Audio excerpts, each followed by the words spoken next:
मंदिर ना जाते हो लाला, पाई ना दान करते। मंदिर ना जाते हो लाला, पाई ना दान करते। कैसे ये भव बीता जाए, हाय रे तू बता भगवन। साधु को जब मैं देखूं, शुद्ध भोजन अर्पूं। साधु को जब मैं देखूं, शुद्ध भोजन अर्पूं। मेरा जन्म बीत जाए, हाय रे तू बता भगवन। पाप का गड़ा प्रभु भगवान की जय। तो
इस संसार में अनंत जीव है, सभी अपना अपना सुख चाहते हैं और सुख का काम करना चाहते हैं।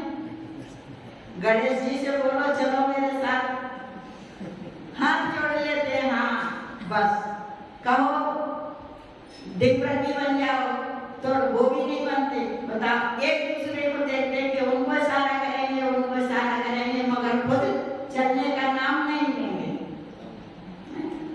ऐसे ही एक सेठ जी थे, तो वो अपने घर से एक किसान को देखते रहते थे। सारे दिन किसान को देखते रहे और ये नहीं सोचा कि हम सेठ हैं, हमारे पास इतना पैसा है, इतना सब कुछ है, अपने को देखे नहीं, दूसरे को देख देख को बड़े परेशान थे। इतने परेशान थे कि उनको चैन नहीं पड़ता था। और वो जाकर सेठ जी किसान से कहते हैं, भाई किसान साहब, तुम इतने मेहनत करते हो, इतनी कड़ी धूप में रात दिन लगे रहते हो, तुमको बहुत पैसा बचता होगा। अब उन्हें अपने पैसे की चिंता नहीं है, दूसरे के पैसे की जलन खाई जा रही है।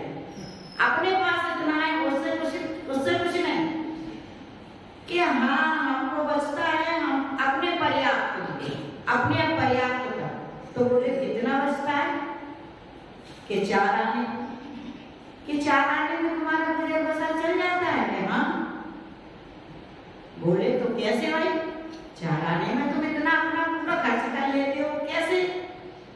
कि एक आने में हम दोनों का पेट भर जाता है, और दूसरे आने में कर्ज चुका देता हूँ, और तीसरे आने में ऋण चुका देता हूँ, और चौथे आने में बीज बो देता हूँ। अब किसान की बात सेठ जी को नहीं समझ में आई, क्या ऋण होता है, क्या कर्ज होता है, क्या बीज बोतना होता है, क्या होता है, उन्हें समझ में नहीं आई। तो वो सेठ जी बोले कि भाई साहब आप जरा इधर को आओ, हमें अच्छे से समझाओ कि क्या होता है कर्ज, क्या होता है, ये हमें समझ में तो नहीं बात आ रही। तो उन्होंने कहा देखो सेठ जी सुनो, एक आने में तो हम दोनों का पेट भर जाता है,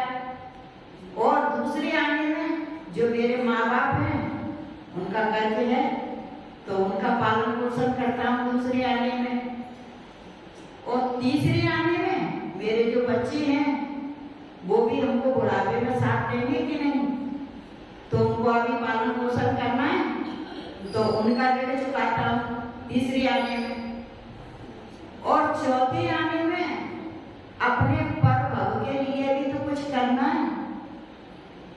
पहले जो किया था वो अब मिल रहा है और अब करके जाएंगे वो फिर मिलेगा।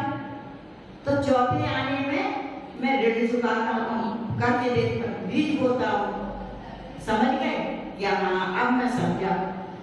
अब मैं जाके अपने घर पे मंत्रियों से ये बात पूछूंगा और मंत्रियों से पूछ के तो किसी को बताना नहीं ये बात।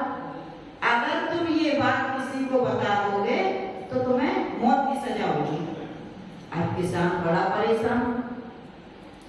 और अगर किसी को बताओ ऐसी परिस्थिति आ जाए बताने की तो 1000 बार मेरा मुंह देख लेना, तब तुम किसी को बात नहीं बताना। अब किसान बहुत परेशान बेचारा,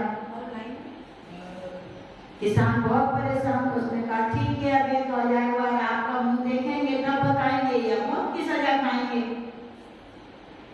फिर उसके बाद जब राजा गया, सेठ जी गए अपने घर पे, अपने मंत्रियों से बोले कि आज मैं एक बात सेठ किसान से लेकर आया हूँ कि ऋण क्या होता है और कर्ज क्या होता है और खेत में बोना क्या होता है।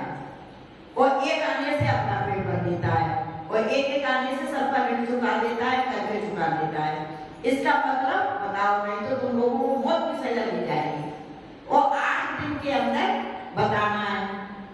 सारे मंत्री बड़े परेशान, बहुत चतुर थे मंत्री मगर फिर भी परेशान। अब फिर भी उनके दिमाग में कोई बात नहीं आ रही। फिर होते होते 5-6 दिन हो गए। जब 7वां दिन आने लगा तो एक मंत्री बोला उसमें से कि सेठ जी ने कहा था कि किसान से पूछ के आए हैं, चलो किसान की खबर ली जाए, किसान को ढूंढा जाए कि किसान कहाँ है, उस किसान से अपन पता ले लेंगे। तो वो चलते चलते चलते चलते किसान की खोज करी, खोज करके किसान को ढूंढ लिया। तो किसान से बोलता है भाई साहब आपके पास सेठ जी आए थे? यहाँ आए थे। कि आपने उनको क्या बताया था? कौन सी 4 बातें बताई थी? ऋण चुकाना, कर्ज चुकाना और खेत में बीज बोना। इसका क्या मतलब है? कि वो बात तो आपको नहीं आप बता सकते। कि क्यों? कि सेठ जी ने कहा था अगर ये किसी को बात बताई तो तुम्हें मौत की सजा, और या फिर 1000 बार हमारा मुंह देख लेना तब किसी को बताना। तो अरे किसान ये क्या बात है? हम एक बार तो मैं 1000 बार मुंह दिखाएंगे कि वो कैसे? कि मुंह आप देख लेना 1000 बार तभी हमको जवाब बता देना, तब तो बताओगे। किसान बोला ठीक है तब तो बता देंगे, क्योंकि सेठ जी ने तो कहा था कि 1000 बार मुंह देख लेना तो बता देना। तो फिर मंत्री अब सेठ जी के घर गए और सेठ जी के घर जाके 1000 मुद्राएं उठा लाए और उन मुद्राओं में सेठ जी का फोटो था। मंत्री बड़े चालाक थे, चतुर थे। उन्होंने कहा सेठ जी तुम हमसे चालाक, हम तुमसे चालाक। 1000 मुद्राएं लाए और किसान के हाथ में रखी कि देखो एक एक मुद्रा देखते जाओ और रखते जाओ और गिन लो ये 1000 है या नहीं। किसान बड़ा खुश हुआ। उसने कहा इसमें तो है फोटो और हम देख लेंगे तभी हम बताएंगे इनको। तो किसान ने एक एक फोटो देखते जाए रखता जाए, एक एक देखते जाए रखता जाए।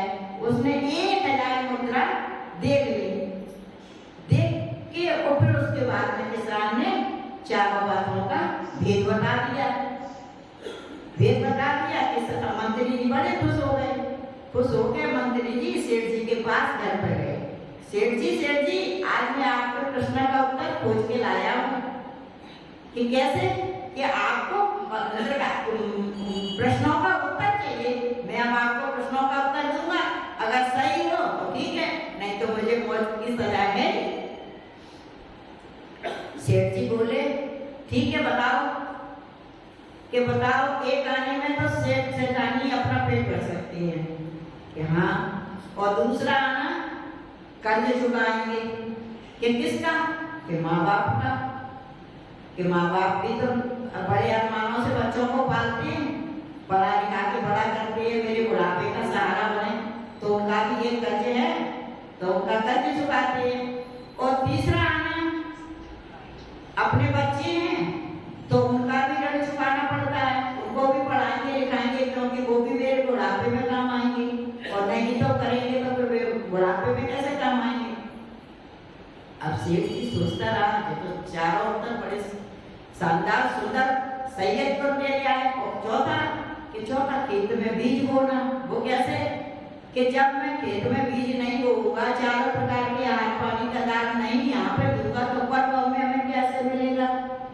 तो सेठ जी बड़े खुश हुए, सेठ जी खुश हुए, उन्होंने कहा कैसे तुम्हें ये उत्तर मिला कि आपने कहा था कि किसान से मैं पूछ कर आया हूँ, आपने तो कहा था, तो उस किसान ने तुमको बता दिया कि हाँ। अब सेठ जी ने आओ देखा ताव देखा और भागते भागते भागते भागते उस किसान के पास आए। उन्हें ये नहीं पूछा तुमने कैसे पूछा, उनसे तो पूछा नहीं मंत्रियों से, एकदम किसान के पास आए और किसान से कहते हैं अपनी मौत की तैयारी कर लो तुम। किसान घबरा गया, घबरा के एकदम बोलता है कि क्या बात हुई सेठ जी, बात तो बताओ, पहले मौत की सजा को बाद में देना, पहले बात तो बता दो। सेठ जी कहते हैं तुमने किसी को बात बताई कि हाँ बताई। कि कैसे बताई, कि जैसे थी चार बात है मैंने वैसे ही बता दी। कि मेरी क्या शर्त थी, कि आपकी शर्त से ही मैंने बात बताई थी सेठ जी। कि कैसे, कि 1000 वो मोहर लाए थे, उसमें एक फोटो आपका देखा था, तब मैंने बात बताई। तो सेठ जी बोले मोहर कहाँ से आई, कि अभी हमें नहीं मालूम कहाँ से आई, हमने आपका फोटो देखा है। अब सेठ जी भागते घर गए और मंत्रियों से कहते हैं कि मंत्रियों आपने ये मोहर कहाँ से ले गए। कि सेठ जी आपके पास जब इतना धन है तो आपको संतोष नहीं था, और किसान बेचारा सारे दिन मेहनत करता था, सारे दिन धूप में ऐसी कड़ी धूप में मेहनत कर रहा है, उसको देख देख के आप खुश नहीं हो रहे, उसको देख के आपको जलन पैदा हो रही है, अपने पास जो धन है उससे संतोष करो, कि उससे तुम्हें संतोष नहीं। तो फिर हमने आपकी मोहरें लेकर के उनको दिखा दी, आपकी फोटो, आपका था नियम।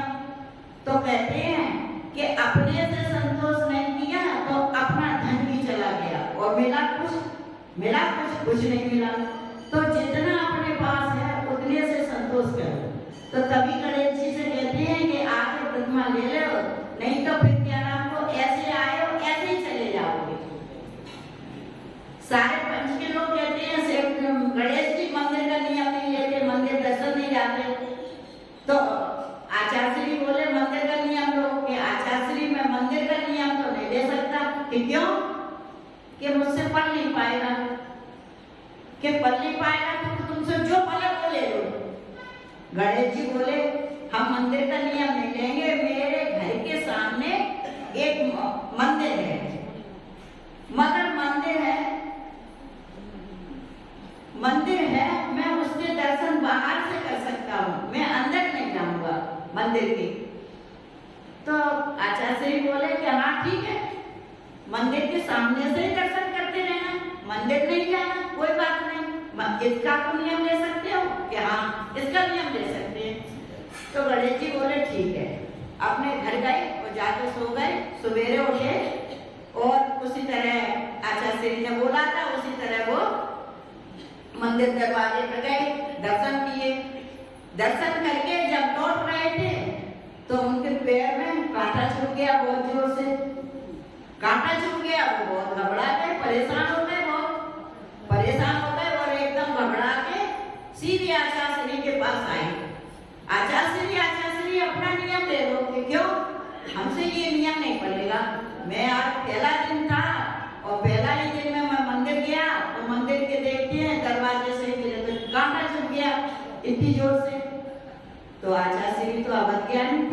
उन्हें तो मालूम था कि इसके कांटा क्यों चुभा, क्या होना है, उन्हें तो सब मालूम था।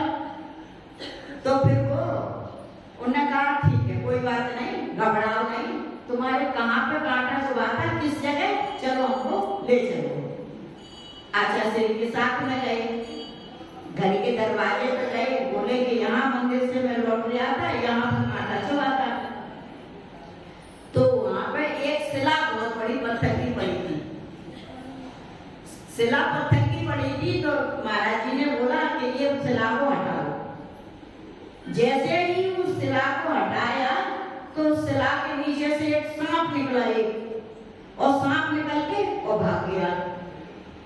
सांप निकल के भाग गया तो महाराज जी बोले देखो, और शिला जैसे ही हटी तो उसमें बंदर कुछ चमक रहा था जमीन पे। महाराज जी बोले देखो इसमें बर्तन है कुछ, इसकी खुदाई करो। तो महाराज जी ने खुदाई कराई, उसमें सोने का भरा हुआ कलसा निकला और वो गणेश जी को दिया। तो गणेश जी बड़े खुश, इतने खुश के पैरों पड़ गए महाराज जी के, आचार्य श्री के, कि नहीं अब तो मैं दर्शन के, अब तो मैं प्रतिमा लूंगा। वैसे बोल रहे थे प्रतिमा ले लो तो नहीं ले रहे थे, अब तो मैं प्रतिमा लूंगा। तो आचार्य श्री बोले, वो तो अज्ञानी थे, उन्होंने बोला कि देखो तुमने दर्शन प्रतिमा का नियम लिया, दर्शन का नियम लिया तो तुम्हें सोने का घड़ा मिला, और ये तुम्हारी दूसरी जिंदगी हुई कि कैसे, कि तुम्हारे पैर में कांटा चुभने से ही तुम बच गए। और जैसे इधर से आते तुम हमारे पास नहीं आते, इधर से आते तो ये सांप निकलता तुम्हें काट लेगा और तुम मर जाओगे, तुम्हारी दूसरी जिंदगी हुई।